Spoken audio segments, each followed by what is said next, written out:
berbeda. Kalau Conte apa-apa ke sayap, apa-apa ke pinggir gitu ya. Barella ke pinggir, Sensi ke pinggir gitu. Namanya Mezzala. Kalau ini enggak. Mainnya lebih terpusat ke tengah. Makanya Luis Alberto dan Sergei Milinkovic-Savic di Lazio tuh menonjol banget. Nah, ini kita akan melihat Barella dan Hakan atau Sensi atau Vidal akan menonjol banget di tangannya Simone Inzaghi. Jerewetan ceking kita, nyerewetin apa aja. Halo teman-teman, ketemu lagi di Cerewetin Inter. Kali ini gue akan ngebahas dua hal. Pertama, pertandingan uji coba kemarin lawan Parma. Dan yang kedua, selamat datang Dzeko dan siapa striker selanjutnya. Kemarin kita baru aja uji coba lawan Parma. Itu dua uji coba terakhir karena nanti di Sabtu tanggal 14. Sabtu atau Minggu ya? 14 Sabtu sih harusnya. Kita akan uji coba terakhir lawan Dinamo Kiev. Kemarin lawan Parma, kita akhirnya pakai skuad penuh.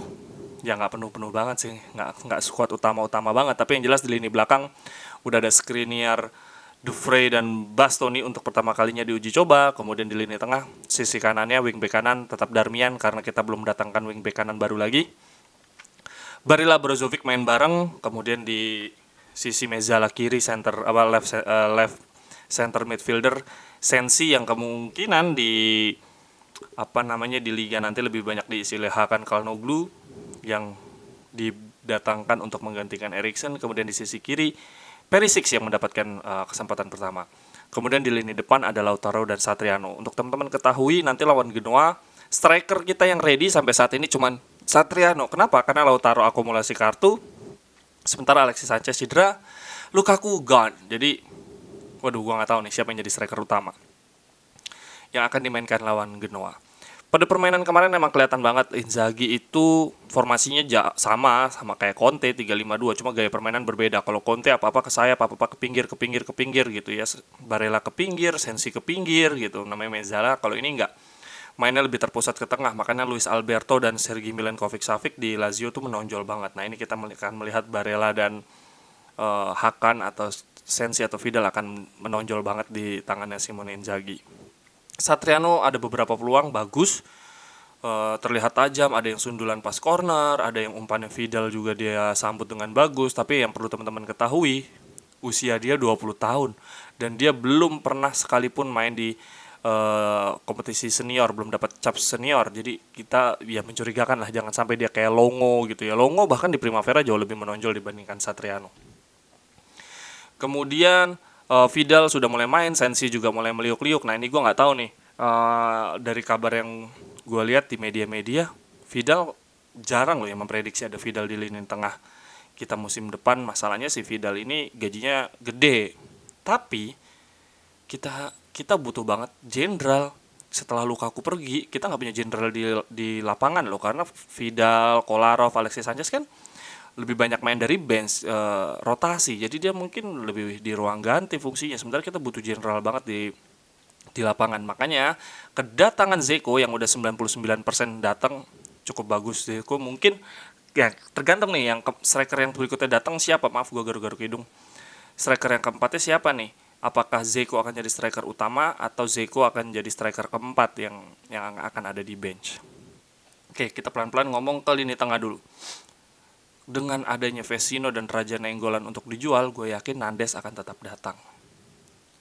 Ada yang bilang Nandes dan Dumfries itu salah satu yang datang. Kalau menurut gue enggak. Mereka berdua akan ada wingback kanan dan akan ada pemain tengah datang. Karena Vecino, Raja Nainggolan pasti dijual.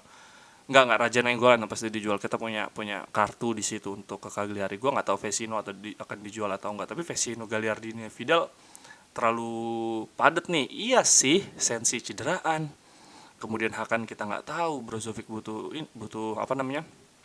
pelapis. Tapi kalau kita punya Nandes, Vecino, Vidal, Gagliardini, ya terlalu padat. Gua nggak yakin. Kita pasti mau ngurangin gaji, jadi antara Vecino atau Vidal pasti salah satunya akan cabut. Sisi kanan Dumfries, udahlah. Itu udah kita berharap aja dia mainnya sebagus kayak di Piala Eropa kemarin. Di sisi kiri Perisic kemarin uji coba bagus ya, work rate biasalah, dia gocek-gocek ya, dribblenya tetap yang terbaik lah, rasa-rasa Balkan gitu ya, gayanya Balkan banget. Tapi gue sih pinginnya Perisic dijual aja, soalnya dia udah sisa kontraknya udah terakhir ini udah tahun terakhirnya dia. Kalau musim depan free transfer, mendingan dijual. Kita cari sayap kiri yang punya gaya permainan wingback, jangan kayak Perisic yang terlalu dominan di serang ya. Kalau kita main 3-4-3 dia jadi penyerang kiri ya nggak apa-apa. Tapi dia terlalu dominan. Di Marco kan juga lebih kuatnya di nyerang. Jadi kita butuhnya ya pokoknya wingback deh yang lebih kuat di bertahan gitu ya. Atau ya sudah, sisi kanannya kita punya Dumfries dan Nandes, sisi kirinya ada Di Marco Darmian. Perisic jual, kita butuh satu back deh. Menurut gue center backnya kita nih pelapisnya cuman Ranocchia, Kolarov, Danilo D'Ambrosio nih mengkhawatirkan banget. Oke teman-teman, sekarang kita beralih ke depan. Zapata nolak kita. Zapata men, kita ditolak Zapata. Yang udah pasti sekarang Dzeko. Oke, Dzeko nih sekarang gue nggak tahu dia akan jadi pemain inti atau enggak. Kalau teman-teman, ini gue lihat di situs WhoScore, musim lalu dia main di Roma di Serie A dan Coppa Italia. Penampilan 20 kali jadi pemain inti, 7 kali cadangan. Gol 7, assist 3. Kemudian di Liga Eropa dia tampil 6 kali sebagai pemain inti, 4 kali cadangan. 6 kali main, 4 kalinya sebagai cadangan, total 6 gol. Jadi kemarin musim lalu total main 26 kali, Dzeko 13 gol, 4 assist. Ya lumayan lah. Apalagi kita sekarang ada Hakan Çalhanoğlu, ada pemain-pemain tengah yang bisa lebih support Dzeko. Tapi Dzeko gue yakin sih bukan jadi pemain inti. Usianya 35 tahun. Tapi dari sisi postur 193 cm ya pas banget untuk target man. Nah, Zapata itu udah paling pas sebetulnya ya. Coba gue cek dulu Zapata WhoScore. Gue suka banget ngeliat datanya itu dari WhoScore. Duvan Zapata. Kenapa gue nggak bahas Vlahovic? Ini yang perlu ini juga, Vlahovic lagi dibahas oleh media-media. Dia dikhawatirkan sebagai one season wonder, penyerang yang cuman mencuat di satu musim abis itu besoknya tenggelam. Teman-teman ingat Piatek dibeli di Milan terus gimana? Terus ada Giovanni Simone juga gitu, dulu Destro juga sempat gitu. Kita pernah beli David Suazo. Nah, Vlahovic dikhawatirkan kayak gitu karena dia baru sukses di 1 musim 2 musim terakhir, dan lagian Fiorentina mematoknya di atas 50 juta sampai 60 juta euro, nggak sanggup Inter. Sementara Zapata sebetulnya paling pas, walaupun usianya 30 tahun, tapi tingginya persis Lukaku, 189. Dia juga penyerang yang bisa bisa build up permainan. Jadi dia bisa asisnya banyak. Musim lalu di Atalanta 15 gol 9 assist. Sebetulnya kalau Dzeko kita tetap menjadi yang terkuat di Serie A. 15 gol 9 assist di Liga Champions, 3 gol 1 assist, banyak loh si Duvan Zapata ini bagus, cuma dia nggak mau main di Inter. Aduh.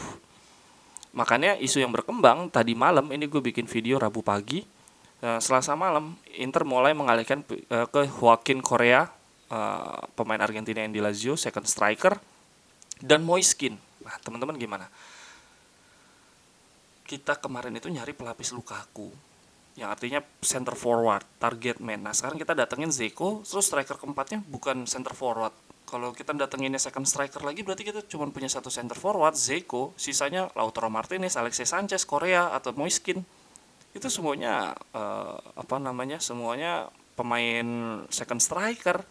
Artinya Lautaro Martinez perannya role-nya ganda lagi nih. Dia antara jadi second striker atau jadi target man.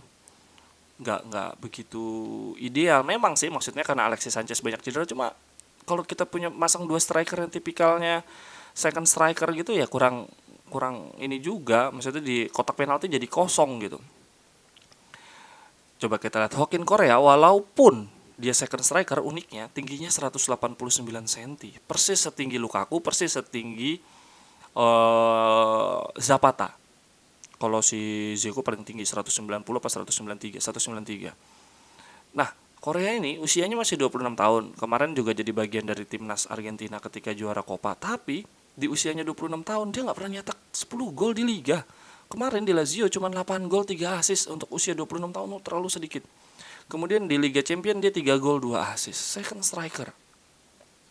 Terus dia kayaknya kidal sih, ingat gue. Mungkin yang dicari oleh si Inzaghi itu ya, kita butuh striker kidal untuk melengkapi Dzeko, Lautaro, dan Alexis Sanchez untuk ngasih dimensi berbeda. Tapi dibandingkan Korea, gue lebih suka Moiskin sih, masih 21 tahun. Terus kemarin dia main di Paris Saint-Germain. Di Paris Saint-Germain dia kan main sama Neymar, Mbappe, Verratti. Artinya dia punya ilmu yang lebih juga. Dan dia ketika Icardi masih cedera, dimainin di Paris Saint-Germain bagus juga loh. Musim lalu di Paris Saint-Germain, asal teman-teman tahu, Moiskin 22 pertandingan, 4-nya pemain pengganti, 13 gol. Moiskin 13 gol ya, walaupun di Liga Prancis ya, tapi di Liga Champions pun dia nyetak 3 gol. Memang sih tingginya cuma 183, artinya ya pemain jangkung kita di lini depan cuma Zeko. Kalau teman-teman gimana, lebih milih Korea atau Moiskin? Zapata nolak kita. Padahal kalau kita mau instan nggak masalah, mendingan Zapata.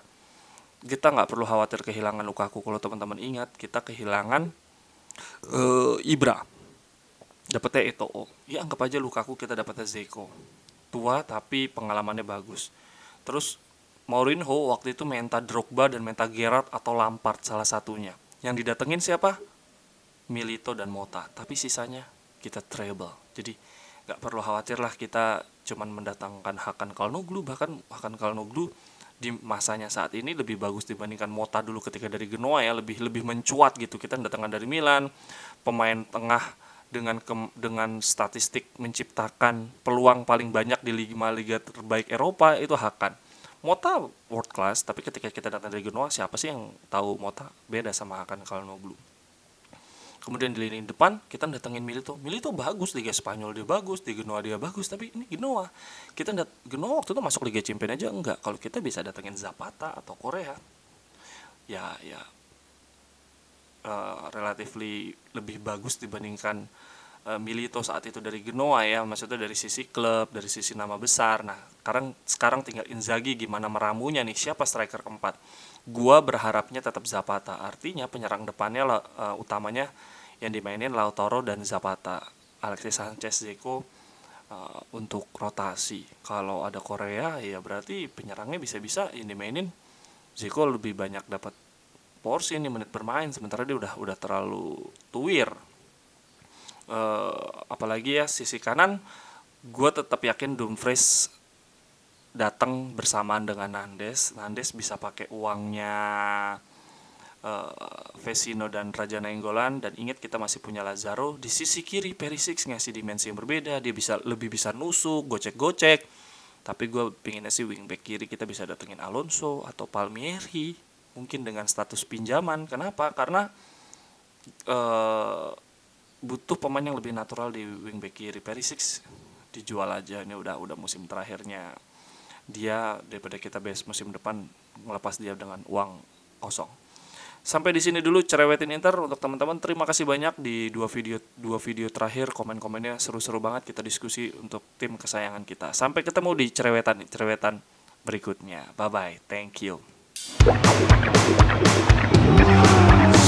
Cerewetan ceking kita, nyerewetin apa aja.